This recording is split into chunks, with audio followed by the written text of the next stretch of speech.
ప్రభు అయిన యేసుక్రీస్తు పరిశుద్ధ నామమునకు మహిమ కలుగును గాక. నేటి దిన ఆరాధన కార్యక్రమాన్ని పిలుపు వాక్యంతో ప్రారంభించుకున్నాం. సమస్త దేశములారా యెహోవాకు ఉత్సాహధ్వని చేయుడి, సంతోషముతో యెహోవాను సేవించుడి. యెహోవాయే దేవుడని తెలుసుకొనుడి. ఆయనే మనల్ని పుట్టించును, మనం ఆయన వారము, మనం ఆయన ప్రజలము, ఆయన మేపు గొర్రెలము. కృతజ్ఞతార్పణలో చెల్లించుచు ఆయన గుమ్మములో ప్రవేశించుడి. యెహోవా దయాళుడు, ఆయన కృప నిత్యముండును, ఆయన సత్యము తరతరములును. ప్రార్థన చేద్దాం. సకల ఆశీర్వాదములకు కారణభూతుడైన మా తండ్రి, ఆశ్చర్యకరుడా, ఆలోచనకర్త, నేను ఉన్నవాడను అనువాడను అని చెప్పిన దేవుడు ప్రభా, మీ స్తోత్రాలు చెల్లిస్తున్నాం. ఎవరు నీ వైపు చూస్తారో వారిని పూర్ణ శాంతి గలవానిగా చేస్తానని చెప్పిన దేవుడు నాయన, మీ స్తోత్రాలు. ఇంతవరకు మమ్మల్ని కాచి కాపాడారు. మీరు ఇచ్చిన ప్రతి ఆశీర్వాదాలను బట్టి, కృపలను బట్టి మీ స్తోత్రాలు చెల్లిస్తూ ఈ మాసపు దీవులతో నింపండి అయా. మరి ప్రభా, మిమ్మల్ని మయంపరుస్తుండగా, గణపరుస్తుండగా మీ పరిశుద్ధాత్మ అభిషేకము కృప మాకు మెండుగా అనుగ్రహించమని యేసు పరిశుద్ధ నామములో అడుగుచున్నాం తండ్రి, ఆమేన్. దేవుని స్తోత్రం. మంచిది. మరి సమయంలో దేవుని నామాన్ని మయంపరుచుకుందాం ఒక ప్రత్యేకమైన పాట ద్వారా.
నాకు శక్తినిచ్చి నడిపించును, నన్ను లేవనెత్తును, నన్ను బలపరచును, నాకు శక్తినిచ్చి నడిపించును.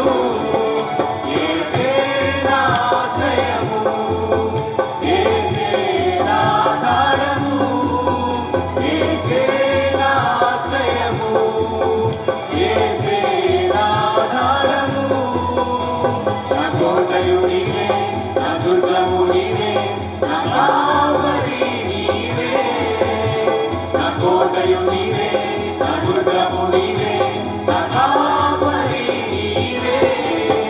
జీవనావన తుఫాను చెలరేగిన, ఆత్మీయ జీవితంలో అలలు ఎగసిన, జీవనావన తుఫాను చెలరేగిన, ఆత్మీయ జీవితంలో అలలు ఎగసిన, నాకు తోడుండును, నన్ను దరిచేర్చును, చుక్కాని అయి దారి చూపును. నాకు తోడుండును, నన్ను దరిచేర్చును, చుక్కాని అయి దారి చూపును.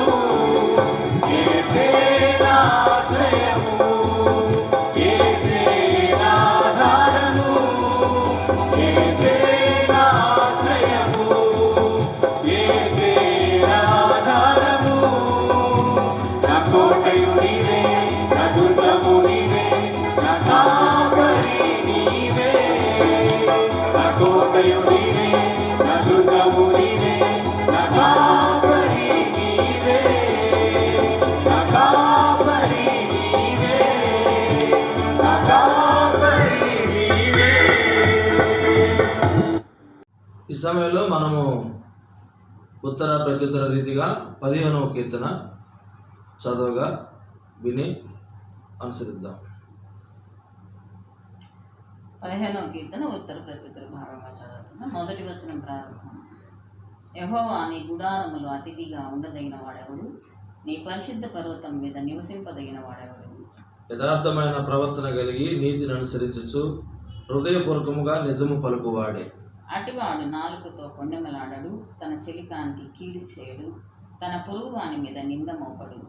అతని దృష్టికి నీచుడు అసహ్యుడు, అతడు యెహోవా యందు భయభక్తులు గల వారిని సన్మానించును. అతడు ప్రమాణం చేయగా నష్టము కలిగినను మాట తప్పడు. చివరి వచనం అందరం కలిసి చదువుకుందాం. తన ద్రవ్యమొట్టికియడు, నిరపరాధిని చేపటకై లంచం పుచ్చుకొనుడు, ఈ ప్రకారంగా చేయవాడు ఎన్నడను కదల్చబడడు. దేవుని స్తోత్రం. ఈ వాగ్దానము, ఈ యొక్క కీర్తన దీవెనలు మనకు, మన కుటుంబాలకు, సంఘానికి దేవుడు అనుగ్రహించినట్లుగా అన్ని విషయాల్లో దేవుని యొక్క కాపుదల, సంరక్షణ మనకు దేవుడు ప్రసాదించినట్లుగా ప్రార్థన చేద్దాం. సర్వ సృష్టికి ఆధారభూతులైన మా తండ్రి, భూమిని ఆకాశాన్ని సమస్తాన్ని కలుగు చేసిన దేవ, మీ సన్నిధిలో అతిథిగా ఉండదగిన వారు ఎవరో నాయన మీరు తెలియజేశారు. కాబట్టి మా జీవితాల్లోనైనా మంచి ప్రవర్తన కలిగి మేము జీవించినప్పుడు వారు ఎన్నడూ కూడా కదల్చబడరని, వారికి క్షేమాన్ని అనుగ్రహిస్తారని మీరు చెప్పారు. మీ స్తోత్రాలు చెల్లిస్తూ అలాంటి అభిషేకము కృప మాకు, మా కుటుంబాలకు, సంఘాలకు మెండుగా ప్రసాదింప చేయమని, మీరు అక్కడ ఎప్పుడు వస్తుందో తెలియదు కనుక అందరూ కూడా సిద్ధపాటు కలిగి జీవించే భాగ్యాన్ని దయచేయమని, ఈ సమయంలో ఎవరైతే వ్యాధిగ్రస్తులు మరి ఒంటరి పరిస్థితుల్లో, అనేకమైనటువంటి ఉపద్రవాల్లో, కష్టాల్లో ఉన్నటువంటి వారిని ప్రభువా మీరు జ్ఞాపకం చేసుకోండి, దృష్టించండి, మీ కాపుదల భద్రత దయచేయండి. అందులో నాకు మొరపెట్టగా నేను ఉత్తరం ఇస్తానని చెప్పిన దేవుడు ప్రభువా నీ స్తోత్రాలు. ప్రతి ఒక్కరూ నీ వైపు చూచి మీ శక్తిని, బలాన్ని పొందడానికి సహాయం దయచేయండి. యెహోవా వైపు ఎదురు చూచువారు నూతన బలము, శక్తి పొందుతారు. అలాంటి కృప నాకు, మాకు అందరికీ దయచేయమని యేసు పరిశుద్ధ నామమున అడుగుచున్నాం తండ్రి, ఆమేన్. దేవుని స్తోత్రం. ఈ సమయంలో ప్రత్యేకమైన పాట పాడుకొని దేవుని పరిశుద్ధ నామాన్ని కనపరుచుకున్నాం.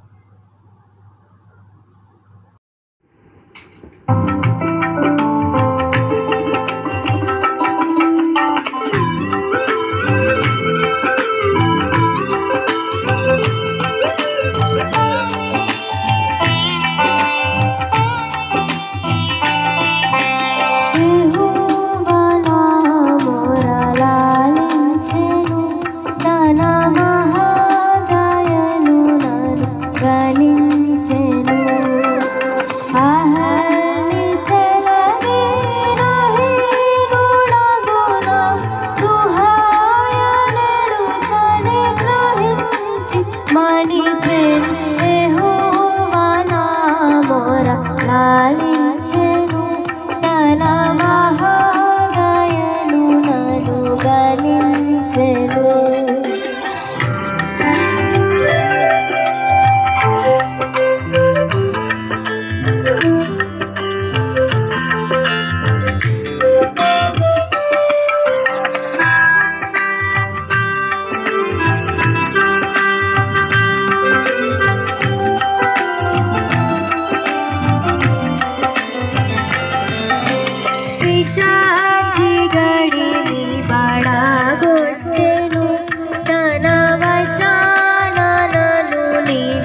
నన్ను గూర్చి తన సుతుని దాచక తెగించి మృతి కోపగించి పాపపు దిగుల్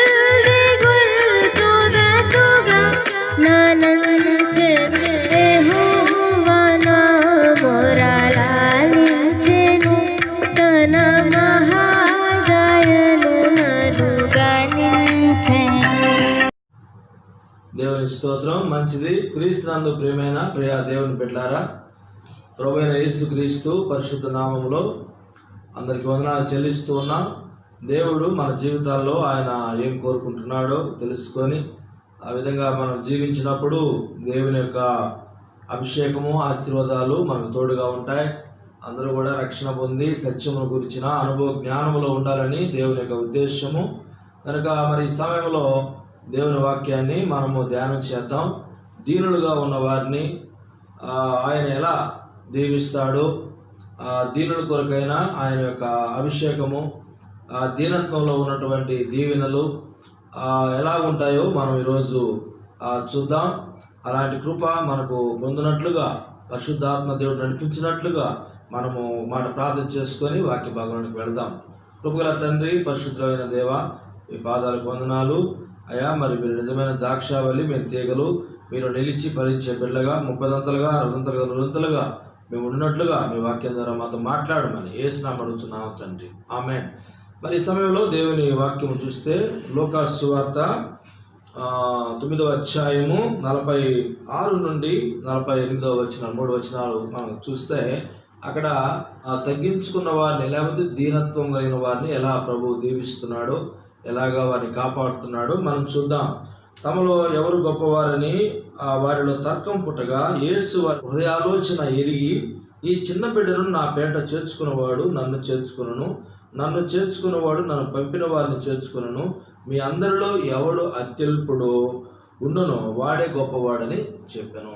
కాబట్టి మరి శిష్యుల్లో ఆయన వెంబడించే వారిలో ఒక తర్కం వచ్చింది, ఒక వాదన వచ్చింది. మాలో ఎవరు గొప్పవారు, వారా లేకపోతే ఎవరు గొప్పవారు, లేకపోతే నేనా అని యేసు ప్రభు దగ్గరికి వెళ్ళారు.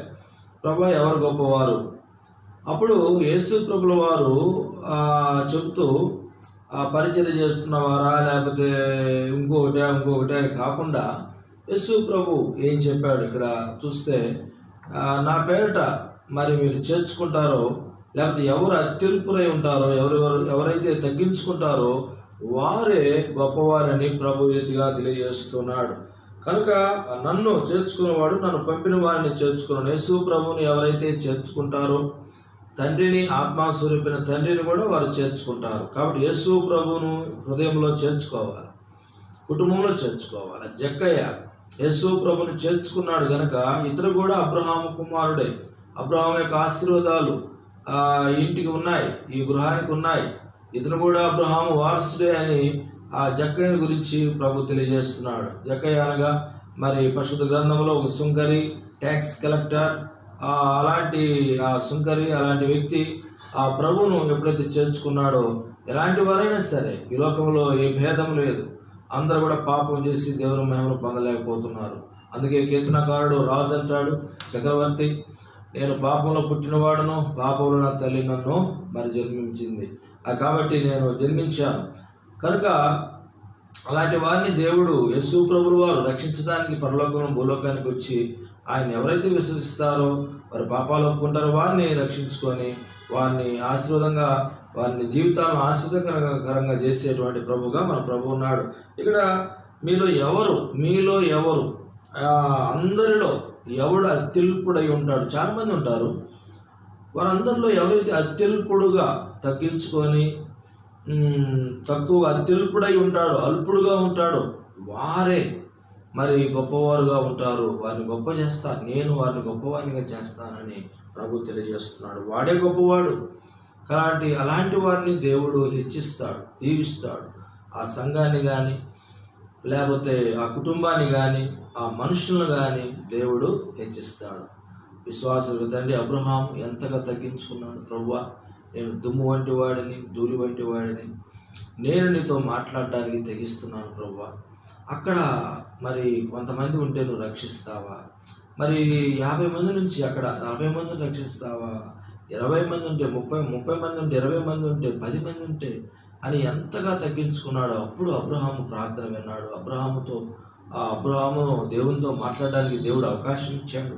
కాబట్టి ఆ విధంగా సొదొమ గొమొర్ర ఆ పట్టణాల గురించినటువంటి ప్రార్థన, వారిని లోతును రక్షించడానికి అబ్రహాము యొక్క తగ్గింపు ప్రార్థన, తగ్గింపు విధానము, తగ్గింపు ప్రభుతో విన్న విధానాలు అన్నీ కూడా వారిని రక్షించడానికి కారణమయ్యాయి. కాబట్టి అలాంటి వారిని దేవుడు దీవిస్తాడు. కాబట్టి దీనుల కొరకైన వాగ్దానాలు.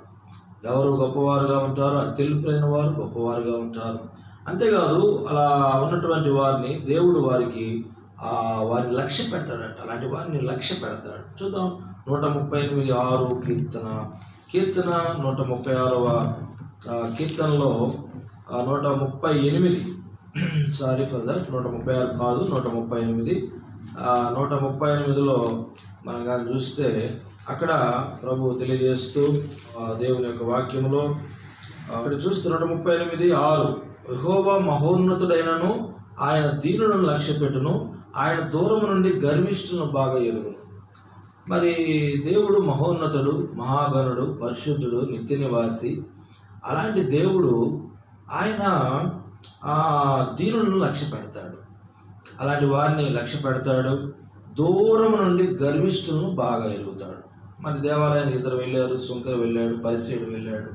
అయ్యా నేను అది చేస్తున్నా, ఇది చేస్తున్నాను, వారానికి ఎన్నిసార్లు ఉపవాసం ఉంటున్నాను, మరి నేను అలాంటి వాడిని కాదు, ఇలాంటి వాడిని కాదు, సుంకరి వలె కాదు, నేను ప్రత్యేకమైన వాడిని, అలాంటి వాడిని చెప్పుకుంటే ప్రభు ఆ ప్రార్థన అంగీకరించి లక్ష్య పెట్టలేదు.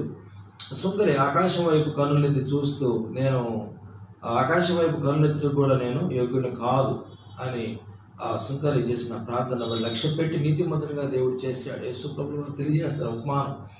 తామే నీతిమంతులమని చెప్పుకున్నటువంటి వారికి దేవుడు తెలియజేస్తున్నటువంటి మాట. కాబట్టి దేవుడు గొప్పవాడు, మహోన్నతుడు. ఆయన దీనులు లక్ష్య దూరం గర్విష్ఠులను బాగా ఎరుగును. ఎవరు గర్విష్ఠులు, ఎవరు మంచివారు, దీనులుగా తగ్గించుకుంటారు ఆయన బాగా తెలుసు. అలాంటి వారిని ఆయన కాపాడుతాడు. ఆపదలో వారిని ఆదరిస్తాడు, ఆపదల్లో వారికి తోడుగా ఉంటాడు, వారిని కాపాడుతాడు, దీనులను కాపాడుతాడు. అంతేకాదు వారిని దృష్టిస్తాడు, అలాంటి వారిని దృష్టిస్తాడట. యెషయా గ్రంథం 66వ అధ్యాయంలో 2వ వచనంలో మనం కానీ చూస్తే, యెషయా గ్రంథము 66:2లో మనం కానీ చూస్తే 66:2 వచనంలో నేను యెహోవా ఇలాగ ఆజ్ఞయిస్తున్నాడు, ఆకాశం నా సింహాసనము, భూమి నా పాదపీఠము, మీరు నా నిమిత్తము కట్టనుద్దేశించిన ఇల్లు ఏ పాటిది, నాకు విశ్రమ స్థానముగా మీరు కట్టనుద్దేశించినది ఏ పాటిది, అవన్నీ నా హస్తకృత్యములు, అవన్నీ నా వలన కలిగినవి.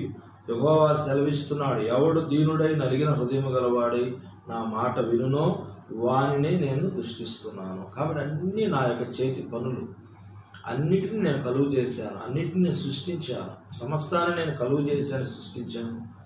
అయితే నేను ఎవరిని చూస్తాను, ఎవరిని నేను కాపాడుతాను, ఎలాంటి వారిని దృష్టిస్తాను అంటే, ఎవడు దీనుడై నలిగిన హృదయము గలవాడై నా మాట విని వణుకుతూ ఉంటాడో వారిని దృష్టించి వారిని ఎన్నుకుంటాను. నేను నా సంకల్పాలు నెరవేర్చడానికి కానీ, నా పనులు చేయడానికి కానీ, లేకపోతే దేనికైనా వాటిని బట్టి వీటిని బట్టి ఆ గొప్పతనాలను బట్టి కాదు, కానీ నేను నా మాట విని ఎవరైతే వణుకుతూ ఉంటారో.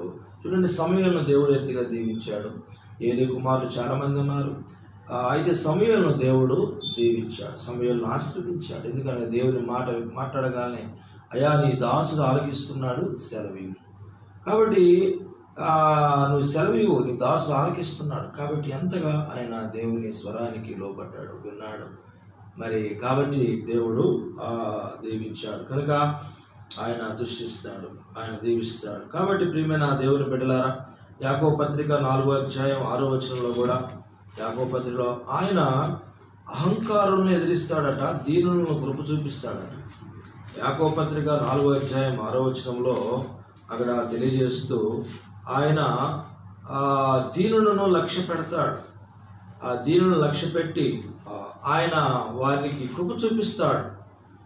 యాకోబు పత్రిక 4వ అధ్యాయము 6వ వచనం భాగంలో మనం చూస్తే, దేవుడు అహంకారులను ఎదిరించి దీనులకు కృప అనుగ్రహించును అని లేఖనము చెప్పుచున్నది. కాబట్టి దేవునికి లోబడి ఉండుడి, అపవాదిని ఎదురించుడి. అప్పుడు వాడు మీ వద్ద నుండి పారిపోవును. అపవాదిని ఎదిరించి పో అంటే పోడు అపవాది అది ఇది అంటే పోడు. దేవునికి లోబడి ఉండి అపవాదిని ఎదిరిస్తే అపవాది వెళ్ళిపోతాడట. కాబట్టి అపవాది ఎవరిని మృంగుదునా అని గర్జించు సింహం వలె ఉన్నాడు కనుక మరి దేవునికి లోబడి ఉన్న వారిని అప్పుడు అపవాదిని ఎదిరిస్తే అపవాది మీరు దేవుని యొద్దకు రండి, అప్పుడు ఆయన మీ యొద్దకు వచ్చు. కాబట్టి దీనులను ఆయన లక్ష్య పెడతాడు, దీవిస్తాడు, కాపాడతాడు. అంతేకాకుండా మొదటి పేతురు పత్రికలో 5వ అధ్యాయంలో ఏమన్నాడంటే, చిన్నపిల్లారా మీరు పెద్దలకు లోబడి ఉండుడి, మీరందరూ ఎదురువాని ఏళ్ల దీన మనసు అనే వస్త్రం ధరించుకొని మిమ్మల్ని మీరు అలంకరించుకోండి. ఏ వస్త్రాన్ని అలంకరించుకోవాలి? దీన మనస్సు అనే వస్త్రాన్ని అలంకరించుకోవాలి. మీరు దీన మనస్సు అనే వస్త్రాన్ని మీరు అలంకరించుకుంటే అప్పుడు మిమ్మల్ని దేవుడు కాపాడుతాడు, ఆయన దీవిస్తాడు. దేవుడు తగిన సమయం అందు మిమ్మల్ని హెచ్చిస్తాడు. మనం అనుకోవచ్చు నన్ను ఇప్పుడే దీవించు, అప్పుడే కాపాడు, ఇప్పుడు అంటే కాదు. కానీ దేవుడు ఆయన దగ్గర దీన మనస్కులుగా మనం ఉన్నప్పుడు దేవుడు తగిన సమయం, దానికి సమయం కలదు. కాబట్టి తగిన సమయం ముందు దేవుడు ఆయన మనల్ని హెచ్చిస్తాడు. ఆ సమయం కోసం ఎదురు చూడాలి.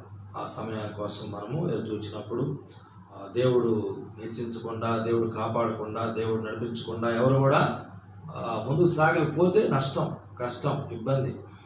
కాబట్టి తగిన సమయం ముందు మిమ్మల్ని హెచ్చించినట్లు ఆయన బలిష్టమైన చేతి క్రింద దీన మనస్కులై ఉండడి. ఆయన మిమ్మల్ని గురించి చింతించుచున్నాడు కనుక మీ చింత యావత్తు ఆయన మీద వేయుడి. మీ విరోధి అయిన అపవాది గర్జించు సింహాలనే ఎవరిని మృంగుదునా అని వెతుకుచూ తిరుగుచున్నాడు. కాబట్టి సర్వకృపాధిని దేవుడు కొంచెము కాలం మీ శ్రమ పడితే, ఇక్కడ చక్కటి మాట ఉంది, లోకమందున్న మీ సహోదరులు ఎందు ఈ విధమైన శ్రమలే నెరవేరుస్తూ ఉన్నాయి. మొదటి పేతురు పత్రిక 5వ అధ్యాయము 9వ వచనం చదువుకుంటే మరి ఈ విధమైన శ్రమలే నెరవేరుచున్నవి. ఎన్నో శ్రమలు, ఎన్నో కష్టాలు ఈ లోకంలో పరిస్థితుల్లో ఎన్నో ఉన్నాయి. అన్ని శ్రమల్లో, అన్ని కష్టాల్లో, ఉపద్రవాల్లో, పరిస్థితుల్లో వీటన్నిటిలో నుంచి దేవుడు ఆ దీనులను కాపాడుతాడని ప్రభు తెలియజేస్తున్నాడు. దీనులుగా ఉన్న వారిని, తగ్గించుకున్న వారిని దేవుడు అంటే దేవుడిని గౌరవించి, లేకపోతే దేవుడి యొక్క మాట లోబడి ఆయన సంకల్పాలు నెరవేరుస్తూ, ఆయన ఉద్దేశాలను కాపాడుతూ ఆ నెరవేరుస్తే ఉన్న వారిని, శ్రమలు ఎన్నో ఉంటాయి, శ్రమలు వస్తూ ఉంటాయి. విశ్వాసమందు స్థిరులైన వారిని కాబట్టి ఎరిగి విశ్వాసం స్థిరులై వారిని ఎదిరించు. విశ్వాసం స్థిరులుగా ఉండాలి. కాబట్టి లోకంలో ఎన్నో పరిస్థితులు ఉంటే అన్నింటినీ కూడా మనం ఎదిరించుకుని ముందుకు పోవాలంటే విశ్వాసం నందు స్థిరులుగా ఉండాలి. దేవుడు మనం కాపాడుతాడు, దేవుడు దీవిస్తాడు. తన భక్తులను, తన బిడ్డలను ఆయన కాపాడుతాడు. తను ప్రేమించే వారిని తప్పిస్తాడు, కాపాడుతాడు. తన నిత్యమయముకు క్రీస్తునందు మిమ్మల్ని పిలిచిన సర్వ కృపానిధికి దేవుడు కొంచెము కాలం మీరు శ్రమపడిన పిమ్మట తానే మిమ్మల్ని పూర్ణంగా చేసి స్థిరపరిచి బలపరచును. యుగయుగములకు ప్రభావము కలుగునుగాక. కాబట్టి దేవునికి యుగయుగములు ప్రభావము కలుగునుగాక. ఎందుకనగా దేవుడు కొంచెము కాలం మీకు శ్రమలు ఉంటాయి, కష్టాలు ఉంటాయి, అయితే మిమ్మల్ని ఆయన పూర్ణులుగా చేసి స్థిరపరిచి బలపరుస్తాడని ప్రభువు తెలియజేస్తున్నాడు. కాబట్టి ఈ శ్రమల్లో, కష్టాల్లో, ఇబ్బందుల్లో, వేదనల్లో దేవుడు ఇవన్నీ కూడా మనకు దేవుని దీవెనలకు మనము దీవులుగా మనం ఉన్నప్పుడు మనము ఆ దేవుని కృపకు మనం పాత్రలుగా ఉంటామని మనం గమనించాలి. అంతేకాకుండా ఆయన దేవుడు దీనులను పరామర్శిస్తాడు. అందరిని పరామర్శించడు దేవుడు. ఎవరైతే దీనులుగా ఉంటారో వారిని దేవుడు పరామర్శిస్తాడు. యోబు అలాంటి శ్రమల్లో, కష్టాల్లో, పరిస్థితుల్లో ఉన్నప్పుడు దేవుణ్ణి మహిమపరుస్తున్నాడు, ఘనపరుస్తున్నాడు. ఆయన శ్రమల్లో, కష్టాల్లో, ఇబ్బందుల్లో దేవుణ్ణి మహిమపరుస్తున్నాడు కనుక దేవుడు ఆయన్ని పరామర్శించి నెమ్మదిగా అన్ని విషయాల్లో ఆయన కాపుదల, ఆయన ప్రాణానికి ఎలాంటి నష్టం లేకుండా కాపాడి దీవించి ఆ పరీక్షలో నెగ్గాడు ఆయన. ఎన్నో విశ్వాసుల పరీక్షలు ఉంటాయి. ఆ పరీక్షల్లో మనం నెగ్గినప్పుడు 200 ఆశీర్వాదాలు మనం పొందుతాం, 200 దీవెనలు మనం పొందుతాం. దేవుడు పరామర్శిస్తాడు, అందరిని పరామర్శించడు. తన బిడ్డలను ఆయన ఆ పరిస్థితుల్లో ఉన్న వారిని మహిమపరిచినప్పుడు దేవుడు వారిని పరామర్శిస్తాడు. కాబట్టి ఆయన పరామర్శించి ఆయన వారిని అన్ని విధాలుగా నడిపిస్తాడు, కాపాడుతాడు. కాబట్టి దేవుని యొక్క స్పర్శ, పరామర్శ దేవుడు తన సేవకుల ద్వారా పరామర్శించి ఆ వ్యక్తులను, కుటుంబాలను వారిని దీవించి ఆశీర్వదిస్తాడు. కాబట్టి దేవుడు దీనులను పరామర్శిస్తాడు. మరి కాబట్టి దేవుని పరామర్శ మనకు ఎంతో చాలా ప్రాముఖ్యమైనది కనుక క్రీస్తునందు ప్రియమైన వాళ్ళారా, మరి దేవుని యొక్క పరామర్శ మనకు చాలా ప్రాముఖ్యం. అంతేకాదు వారి ప్రార్థనలకు జవాబు ఉంటుంది. వారు ప్రార్థిస్తే, అందరూ ప్రార్థిస్తే జవాబు ఉంటుందా? అందరూ ప్రార్థిస్తే కాదు. దేవుడైతే దీనులుగా తగ్గించుకొని దీనులుగా ఉండి మనం ప్రార్థిస్తాము, ఆ ప్రార్థన అన్నిటికీ జవాబు దేవుడు అనుగ్రహిస్తాడు. ఎన్నో ప్రార్థనలు చేస్తారు, ఎన్నెన్నో విధాలుగా ఉంటుంది. ఎవరైతే తగ్గించుకొని ప్రార్థిస్తారో వారి ప్రార్థనలకు హిజ్కియా ప్రార్థన చేస్తాడు. రాజు, అయ్యా ప్రభువా, నేను ఎలా నీ సన్నిధిలో నడుచుకుంటునో, ఎలాగా నీ సన్నిధిలో నేను ఉంటునో, ఎలాగా నేను యథార్థవంతునిగా ఉండి నిన్ను గణపరిస్తున్నో నన్ను కృపతో జ్ఞాపకం చేసుకోమని దీనత్వం కలిగి ప్రార్థన చేసినప్పుడు మరలా ఆయుష్ని పెంచాడు, దీవించాడు. కాబట్టి మరలా తిరిగి తన కృపను ఆయన దేవుడు ప్రసాదించాడు. కాబట్టి మరి దేవుడు ప్రార్థనకు జవాబు ఇస్తాడు, ఆయన పరామర్శిస్తాడు. కాబట్టి అంతేకాదు వారు పరలోక వారసులుగా చేస్తాడు. పరలోకంలో ఉన్నత స్థితి దేవుడు అనుగ్రహిస్తాడు, పరలోకాన్ని అనుగ్రహిస్తాడు. యేసు ప్రభు దేవుడు పరలోకంలో వారిని గొప్పవారిగా చేస్తాడు. ఈ లోకంలో భేదులైన వారిని పరలోకంలో గొప్పవారిగా చేస్తాడు ప్రభు. అది ఎవరు అంటే వారు దేవుని పట్ల విశ్వాసం కలిగి దీనులుగా ఉండి ఉన్నవారిని ఈ లోకంలో మామూలుగా ఉండొచ్చు, కానీ పరలోకంలో వారిని గొప్పవారిగా చేస్తాడు. ఈ లోకంలో ఉండేది 30-40 సంవత్సరాలు, లేకపోతే 70-80 సంవత్సరాలు, అంటే మంచి స్థితి. సగము లైఫ్ 30 years వరకు స్టడీస్, లేకపోతే ఇంకో విధంగా ఉంటాయి, కొంత పీరియడ్ ఉంటాయి. అయితే మొత్తం కలిపి బైబిల్లో 70-80, అది కూడా 80 సంవత్సరాలు, అది ఆయాసము. అందుకే నీ బాల్యదిన సృష్టికర్త జ్ఞాపం చేసుకోమని చెప్పాడు. కాబట్టి యవన కాలంలో కాడి మోయాలన్నాడు, దేవుని వైపు చూడాలన్నాడు. కాబట్టి ప్రతి వారు కనుక ఇక్కడ మనకు తెలిస్తే దీనులుగా ఉన్న వారికి పరలోకంలో గొప్ప ఔన్నత్య అయిన దేవుడు అనుగ్రహిస్తానన్నాడు. చూడండి, తను ప్రేమించేవారు తాను వాగ్దానం చేసిన రాజ్యమునకు, ఎవరైతే తాను ప్రేమిస్తారో తాను వాగ్దానం చేసిన రాజ్యమునకు వారసులుగా ఉండుటకు దేవుడు ఏర్పరచుకోలేదా? అయితే మీరు దరిద్రులను అవమానపరుచుదురు. కాబట్టి ఇలా మరి ప్రభు తెలియజేస్తూ, మరి విశ్వాసమునందు ఎవరైతే మరి ఉంటారో, విశ్వాసముగా వారు జీవిస్తారో అలాంటి వారు భాగ్యవంతులుగా ఉంటారని, ఈ లోక విషయంలో దరిద్రులైన వారిని విశ్వాసమందు భాగ్యవంతులుగా తనను ప్రేమించే వారికి వాగ్దాన రాజ్యమునకు వారసులుగా ఉండటకు దేవుడు ఏర్పరచుకోలేదా? యాకోబు పత్రిక 2:5 నా ప్రియ సహోదరులు ఆలకించుడి, ఈ లోక విషయంలో దరిద్రులైన వారిని విశ్వాసమునందు భాగ్యవంతులుగా తనను ప్రేమించే వారికి వాగ్దానం చేసిన రాజ్యమునకు వారసులుగా దేవుడు ఏర్పరచుకుంటాడు. కాబట్టి గొప్ప దీవెనలు, ఆశీర్వాదాలు. లాజరు ధనవంతుడు ఉన్నాడు. లాజరు ఈ లోకంలో ఎలాగా జీవించాడు? ప్రభునందు విశ్వాసంతో ఆయన ప్రేమిస్తూ అని ఉన్నాడు కనుక పరలోకంలో నెమ్మదిగా దేవుని దీవులకు పాత్రలు ఎలాంటి కృపా అభిషేకము మనం పొందినట్లుగా మరి దీనులకు దేవుడు ఇచ్చేటువంటి దీవెనలకు వాగ్దానాలకు ప్రతి ఒక్కరు కూడా ఉండాలని దేవుని యొక్క ఉద్దేశమైనది. అలాంటి కృపా అభిషేకం ప్రతి ఒక్కరు పొందినట్లుగా దేవుడు పరిశుద్ధాత్మ దేవుడు మనల్ని నడిపించి భద్రపరిచి కాపాడుగాక. ప్రార్థన చేసుకుందాం. ఈ సమయంలో ఎవరైతే ఇలాంటి పరిస్థితుల్లో సమస్యల్లో ఉన్నారో మీరు తెలియజేస్తే మేము ప్రార్థిస్తాం. తప్పకుండా వాటికి సంబంధించినటువంటి విషయాల్లో ప్రోత్సహించి దేవుని వాక్య సత్యాల ద్వారా బలపరిచి ఆయన యొక్క ఆశీర్వాదాలకు మనం అందరం వారసులుగా ఉన్నట్లుగా ఒకరినొకరు బలపరుచుకుందాం. మీ యొక్క పరిస్థితులన్నీ కూడా తెలియజేయండి.